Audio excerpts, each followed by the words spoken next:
Hey guys, how's it going? So, They don't talk back. so this is Untitled Crusade. We're doing another Crusade rules review. Yep. So today we're going to be looking at Gene Stealer cults, which to give a little background on for me is I've always liked the alien factions. Tyranids have always been a... Tyranids, yeah. Well, I mean, really in any setting, but to narrow it down to 40k, I've always liked the alien factions. You know, what initially drew me into 40k was the Necrons. I liked their old lore, and then I was one of those haters when they came out with their new lore. But then I kind of read more on their new lore, and I kind of like their new lore now. So I'm on board with the Necrons. I like them, but I've always liked the Tyranids. I've always liked how they're the alien faction. They are the unknowable, you know, and it really appeals to me. And I like how non-human they are. The problem with trying to play as them, and maybe I'll change my tune when the Tyranids finally get their codex come out for 9th edition. Because we've only ever played in 9th edition. Yeah, that is you haven't had the Crusher Stampede. No, I've never had enough big, and I haven't even really primed my yeah, we did some gray plastic battles. Yeah, we did. And but like your gargoyles and my little gargoyles and my Hive Tyrant didn't even get a chance to by my Chaos Space Marines. By your regular word bearers that and then so anyway. So we've only been able to really play in 9th edition. Yeah. So that's where our experience is coming from as we started 40k. But when it comes to playing Crusade, narratively, I've always been like, you know, I really like the Tyranids, but how do we, if we're doing an intro or whatever, how do I, write something or have a character speak something that represents the hive mind? That's the whole thing with the Tyranids. They're unknowable. They're alien. And the moment you do know them, they stop being alien. Yeah. So, and I had never. I mean, I was aware of Gene Stealer cults, but I had never been like, "Ooh, Gene Stealer cults." But then when I saw the trailer for Shadow Throne, I was like, "Ooh, Gene Stealer's on Terra. This is interesting." And then I read more on Gene Stealer cults, got more into them, and it's like, okay, this is the best of both worlds. I get to have that human element to like express ideas and agendas, but you have that Tyranid alienness about them still, all mixed in together with religious fervor and guerrilla / terrorist tactics and all that. Freedom fighters, yeah. So it's very interesting. I do like the fluff of the Gene Stealer cults. They are very, very appealing to me. The rules are very complex. I'm not going to lie on that. We just give a little background stuff. We haven't really even got a chance to try out their mechanics yet. I mean, a lot of this comes down to scheduling, but it's just like there's so much mechanic stuff where it's like, okay, let's use these modified rules. So and you don't have the experience from previous editions playing the Gene Stealers to kind of like, okay, so this is just a couple of things I kind of layer on top of what I already know. I'm a fresh Gene Stealer cults player coming into it. I'm willing to learn, willing to try them out, but it is... You're the freshman taking the Gene Stealer cult 404 class. So anyway, they're as far as their codex goes, very good. The fluff is good. I like all the fluff, and their match play rules there's a lot, but I like it. It's very it's fluffy. It's very fluffy with their abilities and everything. And I've never been. This is my first swarmy army. But I really like about Gene Stealer cults is the mechanic with their characters. Like if I get like an HQ, like a Patriarch, a Primus, and a Magus, I get like 3 more character slots for free, basically. I can bring in another character. And they have so many characters. Granted, that's going to make me very vulnerable to the Assassinate secondary, but I do like how everything, and I like the fluff behind that too, where it's like... you were telling me about this, and I was like, "Oh, cool. That's cool." It's very cool because each individual. So, like, sorry to nerd out about this, but we're all nerds here. So, like for example, the Keller morph in the Gene Stealer cults, which I can pull up on his data sheet. The Keller morph. So, the Keller morph. He's the Billy the Nid. Billy the Nid. That's the gunslinger. Yeah, the gunslinger. So, there's different Gene Stealer cults. Obviously, they each myriad. A myriad of cults. They each have a Keller morph, because just like how the Tyranids, like kind of have biological immunity. They can transfer the consciousness. This is like a lesser version for the Gene Stealer cults. Is just like how ant colonies, beehives, they'll generate drones for specific tasks. They once it reaches a certain threshold, it's like, okay, we need like a resistance fighter that'll rally the populace. Okay, here's your Kellermorph drone. They're unique based on where they come up and of the circumstances surrounding them. They don't all look exactly. They all look the same, and they don't have the same personalities. But this is a Kellermorph. This is a Biophage. This is a Locust, because it's what the cult needs for a specific task. It generates these drones. I find it very cool, very alien. Yeah, and it's kind of like the Tyranid thing where, like they have the name character, the Swarm Lord. Yeah, the Swarm Lord, the Death Leaper, the Red Terror. Yeah. Like it's a named character, but it's not like one individual person like it would be for the Imperium. Like you got, Commissary. And that is one thing I've always liked about the Tyranids and Gene Stealer cults is like, because before I never wanted named characters. It's like, why would Creed or Reboot Gilliman be in this battle? I mean, how is Creed still alive? Yeah, that's it. And like the Chow people too. Yeah, like Commander Farsight and all that. Well, like the ethereals they have, the On-Shi. Oh whatever. Yeah. Like it's been 150 years, and Tau lived for like 40 years. I know they put Shadow Sun and Farsight to sleep in cryogenic, yeah. whatever. But I do like that. But on top of that, it always felt like, okay, if I'm playing a narrative game and I have Reboot Gilliman, that's his army now. My name character is just some mindless, just a tiny peon compared to Reboot Gilliman. So I can't do anything. It's his. He takes his real name. Okay, Robot Girly Man. Robot Girly Man. It's his. He takes the stage. It's So there's no way to develop narratively. Whereas with Gene Stealer cults and by extension Tyranids, I can have the Swarm Lord, and it's still my Swarm Lord. It's just a downloading of a biological. They've copied it into the. And you don't even have any named characters in this book at all. No, and I like they're named as far as like this is Kellermorph. Yeah, the Kellermorph. Yeah, I do like that. Whatever. I do like that about that. But I'm sorry to spend 7 minutes here gushing about the just the rules instead of the Crusade. So, but I mean, it is cool. It is cool, and that is that lets you make your own characters. Yes. It kind of gives you agency. Yes, gives you agency. I really like that. And before we get into the rules, I promise we'll get into the Crusade rules. One thing that kind of Gene Stealer cult is complex. Is super complex. I would even say they're probably more complex if you get down into trying to do everything, probably more so than the Adeptus Mechanicus. I would probably say that as somebody who's like, I played a tournament and a couple match play games at AdMech, and I was like, okay, I don't want to play as them because they're really complex with their Canticles of the Omnissiah and the Doctrina Imperatives. But this, and then all the other stuff where you have your depreciation. Yeah, depreciation and everything. This, I would say, like if you're trying to do Crossfire and Exposed, and you're wanting to do your Ambush and then Underground, I would say that's probably a bit more complex than even the AdMech, at least tied.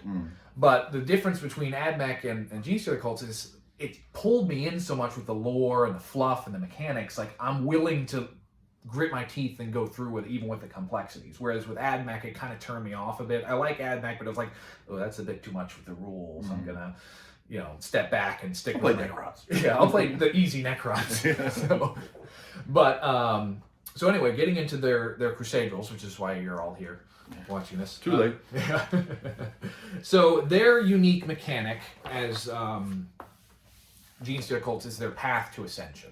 So when a patriarch, a Gene Stealer starts to infest a planet and becomes the patriarch, they establish the cult.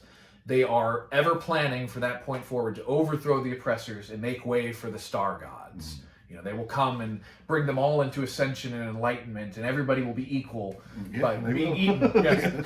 So they're not wrong. They're not wrong. They're not wrong. So the whole part of their Crusade mechanic is building up to the day of Ascension. So what you do you start your path of Ascension, and what you do is you generate a world, and you can either roll it out or pick it. It's going to be a Hive world, Forge world, Cardinal world, Fortress world, Agri, Mining world, or a Frontier /Feudal world. So you pick. And we picked one for us because we already kind of had a world. Yeah, we kind of have a world of minds. This is a feudal world, which may or may not have knights in it. It does. Yeah, they may or may not show up. Yeah, that's true. But it does have knights here. So you pick the world. Each world has a different set of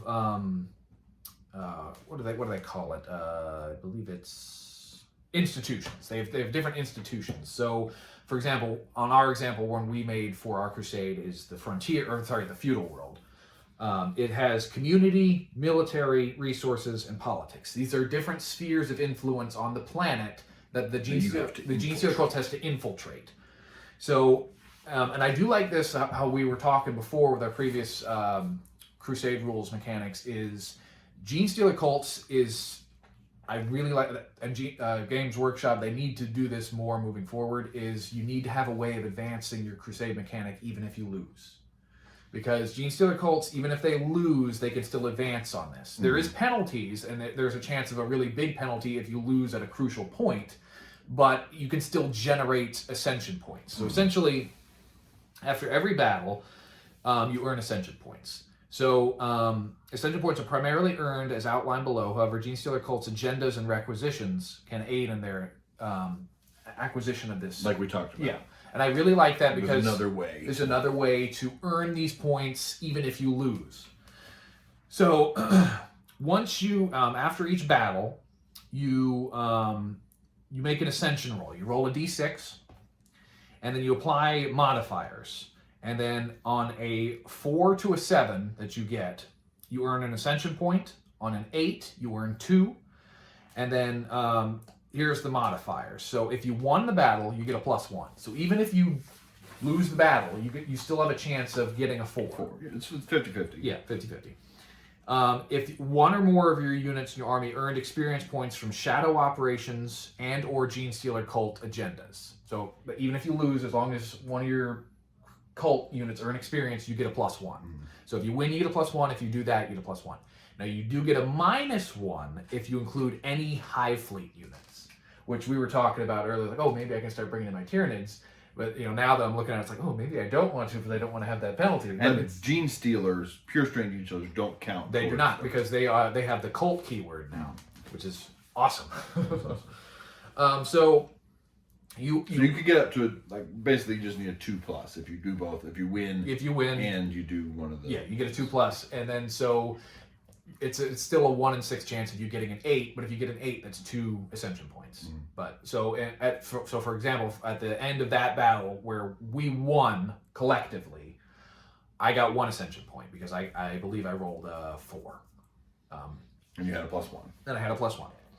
And you did. Oh, you didn't get any experience points, could you? Yeah, we all. Well, spoilers. We kind of all died, or at least all the named characters did. So each world, as I mentioned, each world has 4 institutions that you have to infiltrate. Before or after a battle, if I have 3 or more Ascension Points, I must spend 3 of them to infiltrate an institution I have not yet infiltrated. Deduct 3 points from your total. And then I can claim it, and then at that point I get to claim an institution reward for as the cult is infiltrated and taken over this part of the planet. So, for example, I get bonuses to certain character units based on which institution I infiltrate. That makes sense. Yeah. So, for example, on the Frontier world with community, if I infiltrate the community and I have a Clamavis or a Kellermorph, they get a bonus. Who are about the people. Yeah, about the people. Yeah. And then I get a proficient planning ability, which is kind of used in match play, but I get a proficient planning ability when I'm on a path to Ascension. I kind of get one. Proficient planning, for everybody that doesn't know, is your paid upgrade thing. I get 1 for free. I have to Chapter Master. Yeah. I have to re-up it every battle, but when I'm on a path to Ascension, I basically get a 1-use, 0 cost for free. I just have to pick a new one each time because it's we're planning, plan generations in the making and everything. And then as I and that's not at the start of the path. That's when I get an institution. When I infiltrate it, I get a free 1-use 0 cost point. I also get a requisition point, and then I get the key insurgency where I pick a bonus for it, depending on which. You don't pick one of those; you get all of those. Yeah, I get one of each of these. And here, depending on which institution, it's based on that. And then you have a brood cycle. I like this tying in the insect alien nature to it. So if my cult is on a path of ascension, the cult, they benefit from brood cycles. So like starting out, you have your first and second generations. So if I've infiltrated 0 or only 1 of the 4 institutions on the planet, after each Crusade battle, I can re-roll out of action test taken for one occult hybrids unit. So it's like kind of giving you the benefit. Okay, we're getting that first and second generation in. I want more of my heavy hitters when I'm trying to grab stuff. So which unit? Occult hybrids. Acolyte. Or acolyte hybrids. Sorry, acolyte hybrids. Yeah. But once I infiltrate 2 or more of the world's institutions, it goes to 3rd and 4th generation, which is the same thing, but I can only do it for neophyte hybrids at that point. Because at that point, and I like how they tie it. They're the ones that look more human. Yeah, the 4th generation. Yeah. Right? And their kids are the pure strange Stealers. And I like how that ties in fluff, like mechanically that makes sense, but it ties into the fluff because as the cult is getting closer and closer to the Day of Ascension, which is what you're working towards, they have to be more and more careful to being spotted. They're getting spotted, discovered. So they don't want to proliferate their acolyte hybrids anymore, who are basically gene stealers with robes on them. They want their neophyte hybrids who look human, so they want to... Could pass in a pinch. Yeah, they could pass. Like a little bit lightly mutated human, I guess. Yeah. So I kind of like that. It gives you... And it also kind of... it ties in with the fact that, as you go on, you get the 1 free reroll for your acolyte hybrids, so you'll maybe protect them from a battle scar. But then as you go in, your neophyte hybrids, as you go into the next one, like they're dying like flies. Anyway, it's like, okay, then as you're getting closer, you can start to slow down potentially battle scars getting for them. So then, when you infiltrate 4 of the institutions, or you're victorious on a Day of Ascension battle, then you take control of the world. When I assume control of the world, I can select 1 Patriarch unit from my order of battle.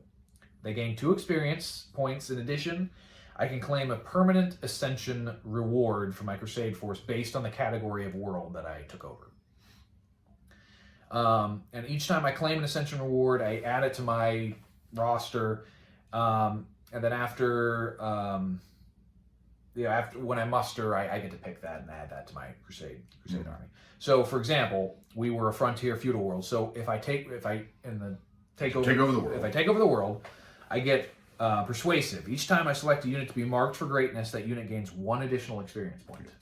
I get 4, which is pretty nice. They just get 1 more experience. They're up to 5, and they level up. Yeah. They got any experience over 5. Okay, so 2 up, but yeah. Now, so I have to take over 4. And that lasts forever. Yes.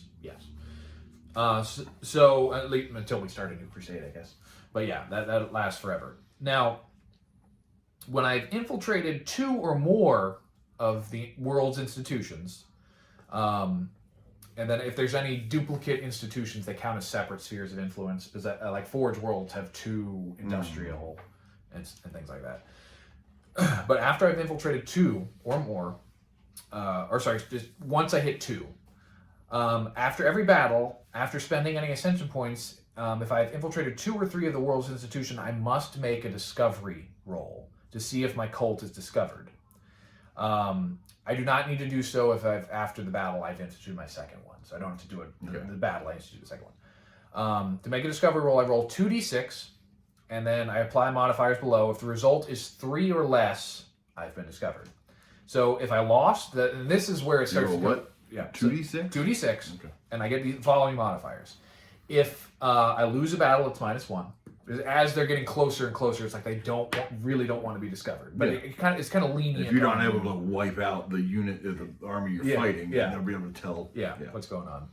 No units from my army earned experience points from shadow operations and or Gene Stealer cults agendas. You're not doing your thing. If I'm not doing it right, yeah, I get another -1. And if I include any high fleet any Tyranid models, it's another -1. There is a +1 if I've infiltrated less than 3 of the world's institutions. So if I'm right at 2 to 3, I get the +1. Yeah.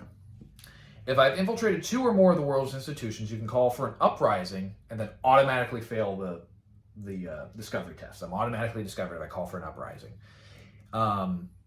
If I've been discovered or do an uprising, I must fight in the Day of the Ascension. The Day of Ascension is a crusade battle in which a cult rises up to overthrow their oppressors and assume control of the world by force.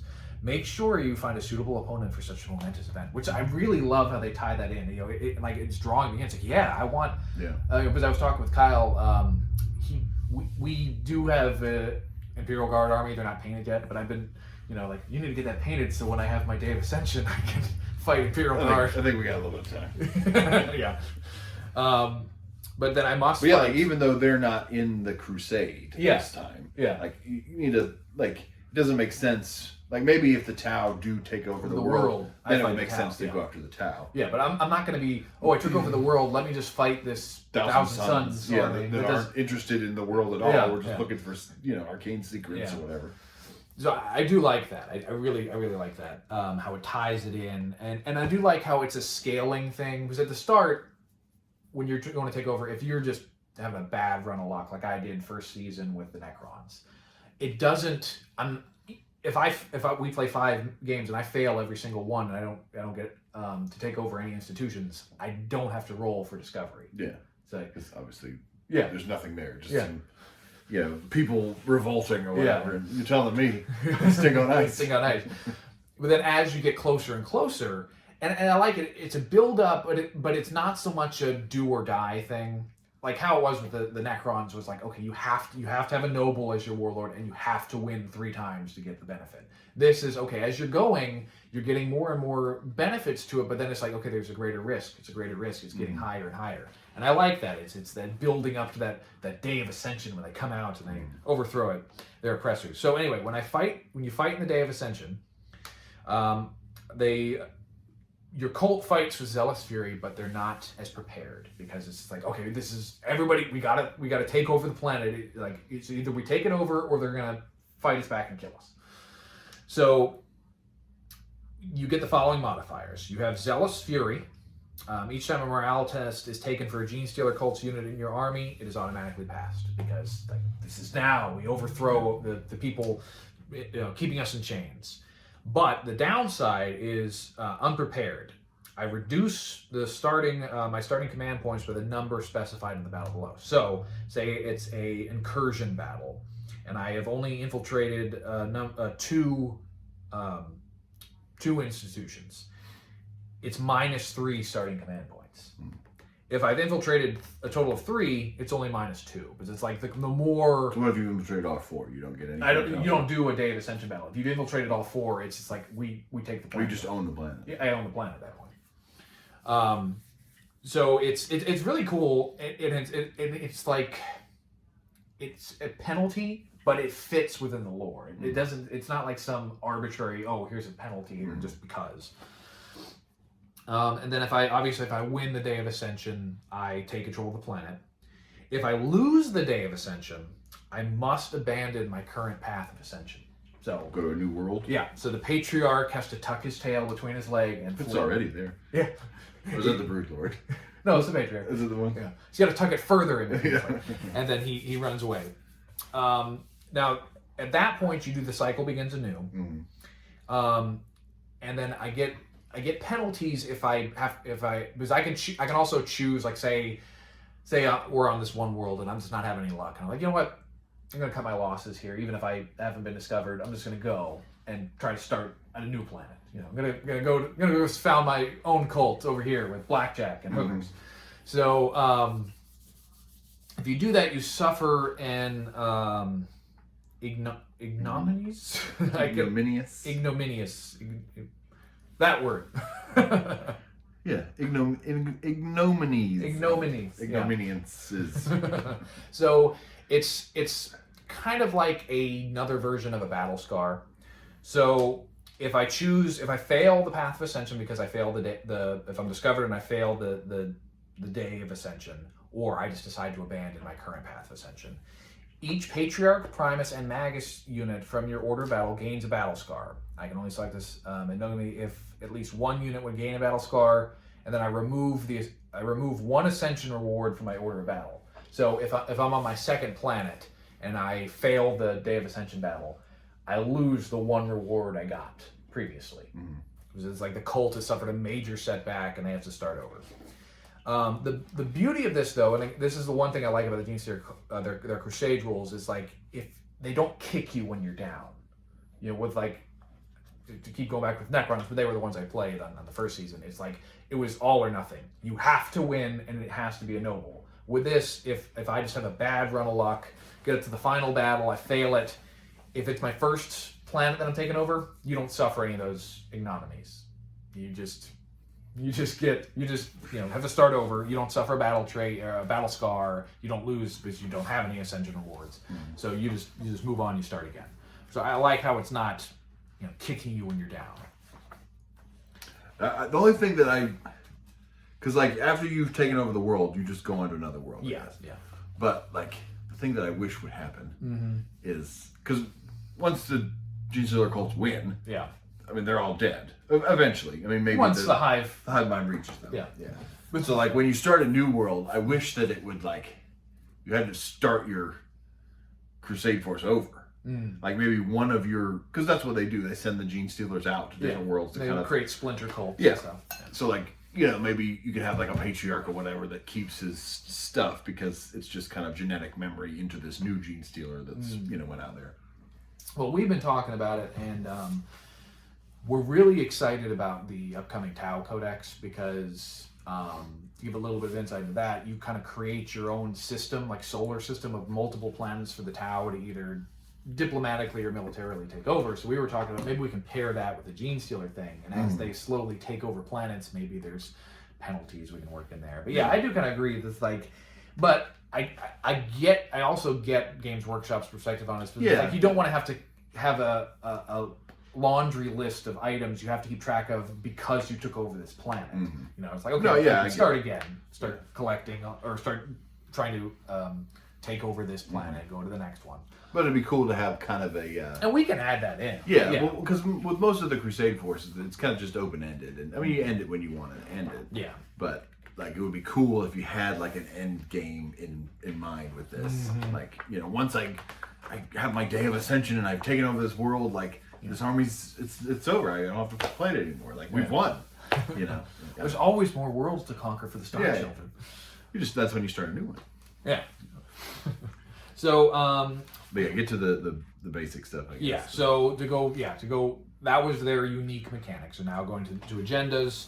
I do like how they definitely have a lot of very cool... They have a lot of agendas. Very probably fluffy more agendas than anybody too. else. Yeah, very fluffy agendas too. 5 is the most I've ever seen. Oh, yeah.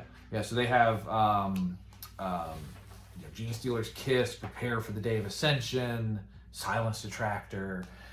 Topple the false. Yeah, this one is cool. So from the Heathen Thane to Hatred Fortification, all must be cast down. After choosing deployment zones, your opponent must select one area terrain feature on the battlefield to be a false temple.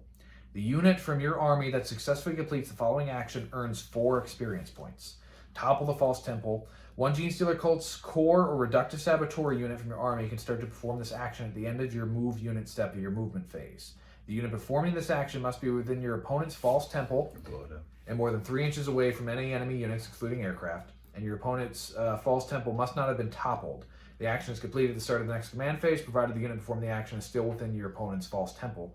If this action is successfully completed, your opponent's false temple has been toppled. That terrain feature loses the defensible, light cover, heavy cover, and inspiring traits and gains the difficult ground feature. Blow it up. Yeah, and I like that because... they also have what are those things called? The proficient planning. Yeah. Where you can do the same kind of thing. Yeah. You dig underneath it. Yeah, and then crumble it. Make it fall down. Yeah.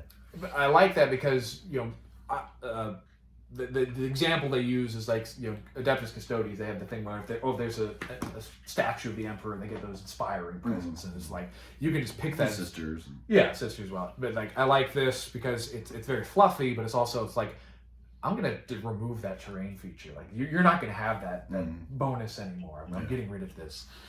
So that's a very cool agenda, and then those apply for getting those modifiers on your Ascension points. You do an agenda, you succeeded that agenda, you get that +1 from the modifier. So Requisitions. And did they have any that give you? Oh, additional. Whatever. Yeah, prepare for the Day of Ascension. Oh, okay, yeah. Makes sense. Let's see. Yeah. So when you prepare for the Day of Ascension, you keep a tally.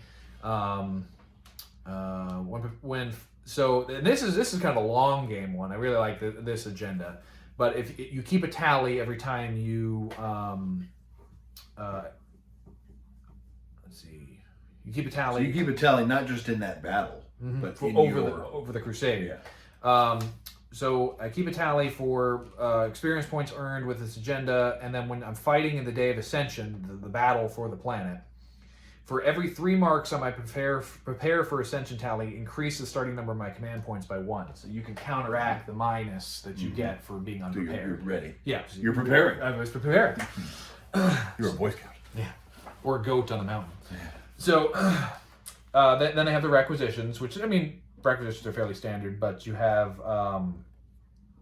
for example, you got Pure Strain, which is pretty cool. So as the brood cycle turns and turns again, each new 5th generation spawns Pure Strain Gene Stealers to act as living weapons and vectors of transmission for the cult. Purchase this requisition for your Crusade force. It's on the path of Ascension. When you infiltrate a world's 4th institution, add a Pure Strain Gene Stealers unit to your order of battle. This unit gains 6 experience points. Select 1 battle honor for them as normal. You cannot purchase this requisition, if doing so would cause your total power level to exceed your maximum Crusade points. Yeah. So not only do you get a free unit, but you also they're bloodied, which is very cool. Then you have relics. So obviously you get to pick the relics that are in the book for regular match play, but you also get relics here in Crusade and then in the core book. And then there's also some relics in the Shadow Throne book as well. Yeah. So for example, here you got so an artificial relic, artificer relic. You have the Perversion Veil. So the Perversion Veil is, at first glance, merely a tattered cloak that even the most destitute vagrant might. Oh, Pervasion Veil. Destitute vagrant. That's a different. Yeah, That's a different veil. Yeah, might cast aside as worthless. Yet one who dons it seems to be able to fade somehow into the shadows. Their image flickering, half seen in every dark corner, there in the peripheral sight, then gone as quickly as it was glimpsed. Infantry model only, excluding a patriarch. He doesn't wear clothes. Of course. He's a gene stealer. Add 3 to the bearer's move characteristic. They gain the fly keyword. Oh.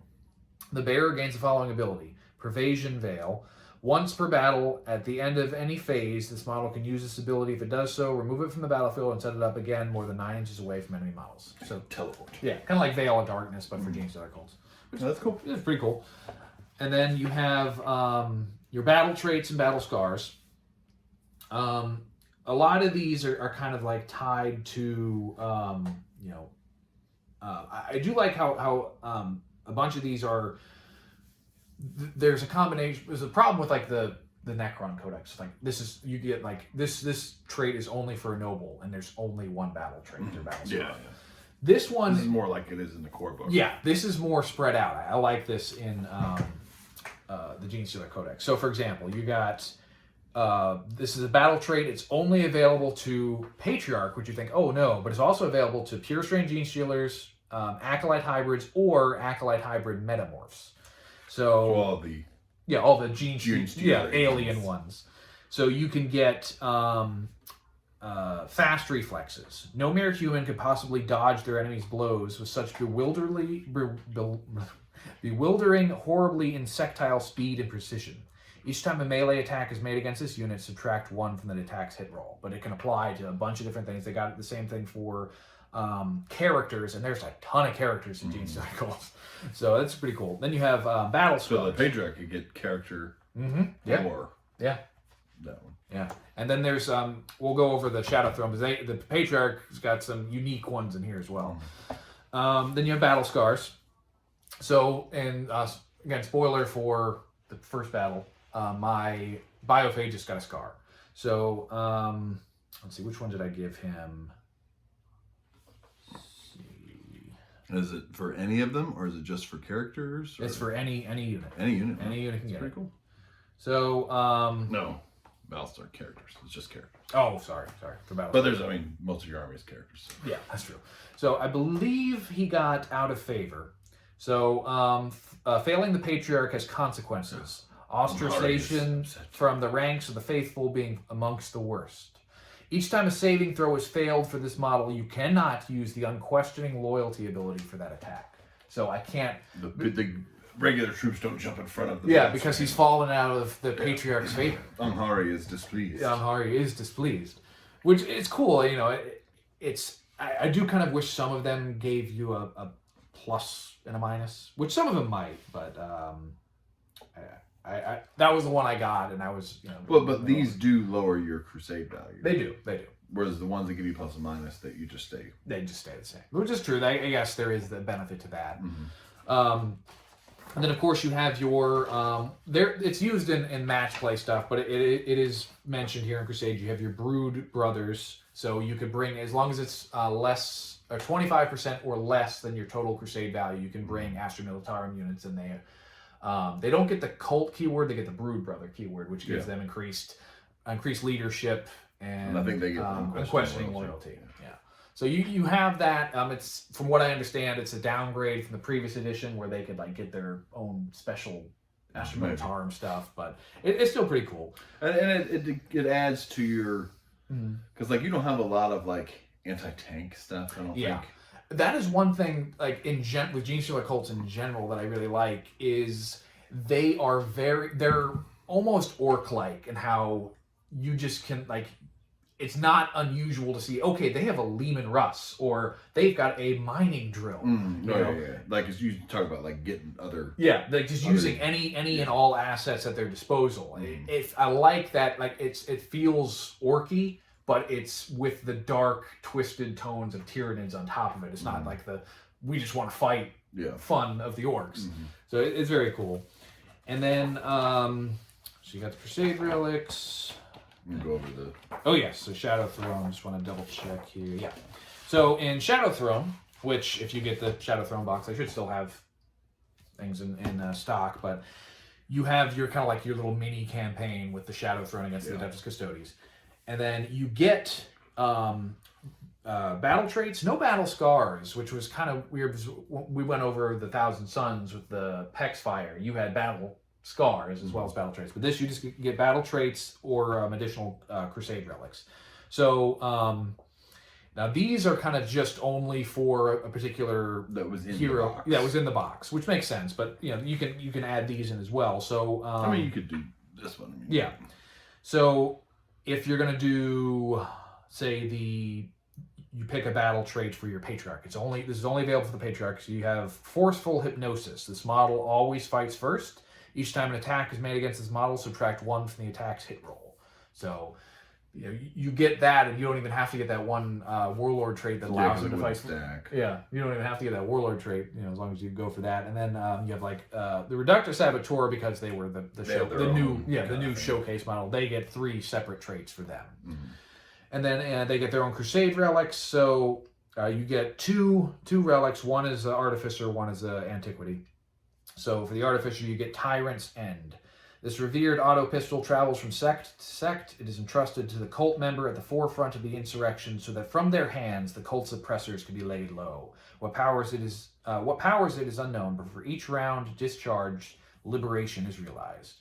So it's only for auto pistol models with auto pistol. It replaces that. And then you get the Tyrant's End. Each time an attack is made with this weapon, if a hit is scored, the target's strength is higher than the bearer's, that attack automatically wounds the target. So an attack is made with if a hit is scored and the target's strength is higher than the bearer's. So and you only strength 3. Yeah. So it's like it's perfect for fighting. And it automatically wounds, and it's pretty ridiculous, like the Yeah. stat line. Like, I was like, oh, auto pistol, oh, yeah. But it's 18-inch range, Yeah. one shot, just, Just one one pistol shot. shot. It's only strength 3, but you're auto wounding if Their strength their is strength higher. is higher than you. Yeah. Which is AP -4, damage 3. Yeah. Like, that's crazy. Yeah. So this is definitely to use the meme from As long as you're not shooting at Imperial Guard. or Tyranids. You would want to do that in Starcraft. But Yeah, well, they're well, I guess they're little things. yeah. But to use the Overwatch meme, it's high noon. You just pull that out, shoots me in the face. But I don't know that meme. But... Yeah, some of the internet folks will get it. Yeah. But very very cool. All in all, I'd say this is probably one of the best codexes that I've. There's a lot in there. There is a lot. We just, we've barely behind the curtain. Yeah. We just did the Thousand Suns one. Yeah. And it was like 4 pages worth of there is a lot with Genestealer cults. Yeah. And again, it's very complex. I'm sure if like I was playing competitively or like in a really tight thing, I might get like a bit frazzled trying to remember all of their rules, their crossfire, their exposed, their all of that. But it's fluffy. The mechanics are awesome. They fit in with the fluff, but it's a scaling difficulty. It's not all or nothing. I can still achieve things even if I lose. And it's just the nature of the Genestealer cult's army. Like it all ties together. And this is coming from somebody who was. This is my first experience with Genestealer cults. I would probably rate this out of a 10, probably a 9.75. Wow. High praise. Yeah. I wouldn't give a perfect 10 because there is a little bit with the fact that like you said, like it would be cool if there was a bit more of an over arc. But I mean that's just my own personal thing. I don't think Games Workshop should have to force people to keep Excel spreadsheets. Yeah, and it's what you want out of a Crusade. It is thing. Exactly that is like it gives you your goal you're working for. It gives you enough like agendas to have fun with their but stuff. You're also building up like narratively. You're building. Okay, I'm taking over this institution. I'm taking over this. It's like my cult. We've infiltrated the Forge Works. So now we're churning out material for our cult as we prepare for the Day of Ascension, and it's very cool. And I like how a lot of the rules and stuff, just for how I always like the non-human alien thing, they tie in things that are very cool, very Tyranid, very alien, and with the religious fervor of the cult itself. I really enjoy that. I do like. I know it's used in match play as well, but I like how they have their hierarchy because it's like an insect hive. So when the patriarch's there, he's the warlord. Yeah. It's very cool though. So what do you think? No, I like it.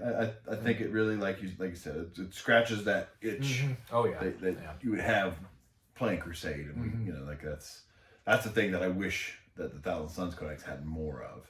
Like I really like the Thousand Suns. I wish stuff, but.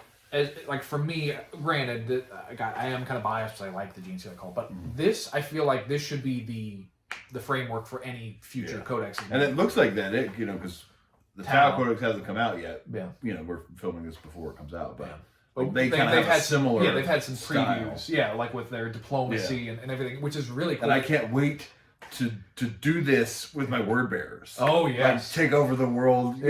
Because this works perfectly. The Book of Lorgar. Yeah, this works perfectly if you want. I mean, obviously strip out the Genestealer cult stuff, but like if you're a Chaos cult, this is you preparing the Day of Ascension. You're infiltrating these stuff. You can totally use it for that. Yeah. But it's a very well done codex. I would say it's probably the best one Games Workshop's done. Yeah. I mean, I'm kind of like. No, I think I agree with Custodies it. As far as the ones that we have. Yeah, Custodies can't speak on some of them, but are boring for me. But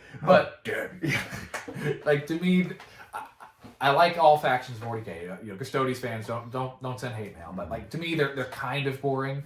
But this codex is, as somebody who's like just got into Genestealer codes, like this is like the codex. This is the one Games Workshop needs to build off from going forward for the rest of 9th edition and into 10th edition, I think. This is it's I mean, I can't really argue with good. you. Yeah. And not only that, but I mean the artwork. the artwork.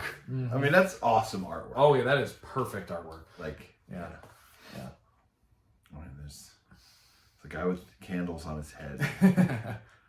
Yeah. There's a baby Gene Stealer. Yeah. He's holding a little baby Gene Stealer. My child, my minor. Yeah.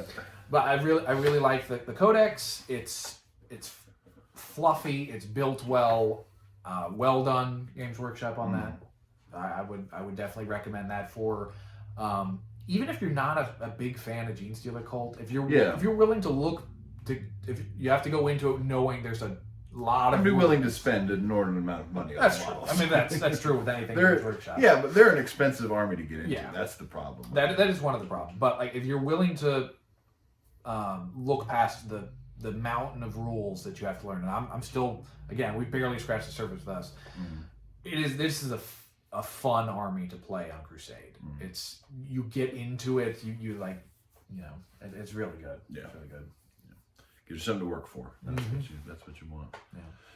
But is that it? That's all you got? That's all I got. Okay. Well, that's where we'll leave it. Yeah, I've nerded out enough about the Gene Stealer Cult, so we'll call it there.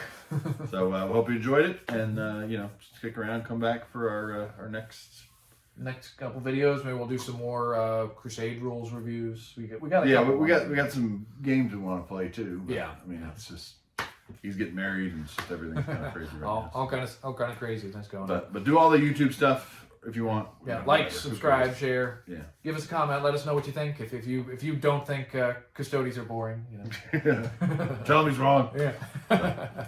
Anyways, all right, guys. Well, we'll talk at you later. All right. See ya.